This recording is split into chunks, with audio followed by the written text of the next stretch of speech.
राधे राधे बच्चों। आज हम लोग विकास एवोल्यूशन वाले चैप्टर के अति लघु उत्तरीय प्रश्न जो बोर्ड एग्जाम में पूछे गए हैं हम उनको समझते हैं। जिसमें क्वेश्चन और आंसर मैं आपको बताती हूँ। क्वेश्चन पूछा जाता है आपका कि जीवन की उत्पत्ति का प्रकृतिवाद किसने दिया। उनकी पुस्तक का नाम, प्रकाशन वर्ष का नाम बताइए। तो जीवन की उत्पत्ति का जो ये सिद्धांत है प्रकृतिवाद वाला, वो AI ऑपरेन, साइंटिस्ट का नाम क्या है, AI ऑपरेन ने दिया। और उनकी जो बुक है उसका नाम है द ओरिजिन ऑफ लाइफ। याद रखिएगा, इनकी बुक का नाम क्या है, द ओरिजिन ऑफ लाइफ, जिसका प्रकाशन जो हुए पब्लिकेशन हुआ 1936 में हुआ था। अवशेषी अंग से आप क्या समझते हैं? मनुष्य में पाए जाने वाले एक अवशेषी अंग का नाम लिखिए। वे अंग जो हमारे पूर्वजों में क्रियाशील थे किंतु उनका उपयोग न होने के कारण वे धीरे धीरे लुप्त हो गए और केवल अवशेष के रूप में पाए जाते हैं, उनको हम लोग बोलते हैं अवशेषी अंग।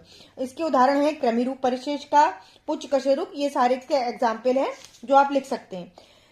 पेंजेनेसिस का सिद्धांत तथा पुनरावृत्ति का सिद्धांत किसने प्रतिपादित किया? तो उन साइंटिस्ट का नाम क्या है? पेंजेनेसिस का सिद्धांत जिन्होंने दिया वो डार्विन ने दिया। इसको हम लोग पुनरावृत्ति के सिद्धांत जो, और पुनरावृत्ति का सिद्धांत जो है वो हीकल ने प्रतिपादित किया। तो इन साइंटिस्ट का नाम आप याद रखिएगा। पेंजेनेसिस का दिया था डार्विन ने और पुनरावृत्ति का किसने दिया था? हीकल ने दिया था। पूर्वजत्ता, ठीक है, या प्रत्यावर्तन के उदाहरण सहित समझाइए।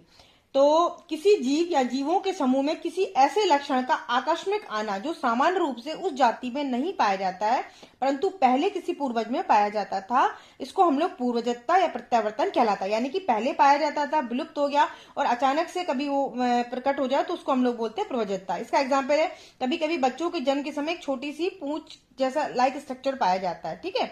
वर्तमान मानव का वैज्ञानिक नाम क्या है, यानी मानव का साइंटिफिक नेम क्या है?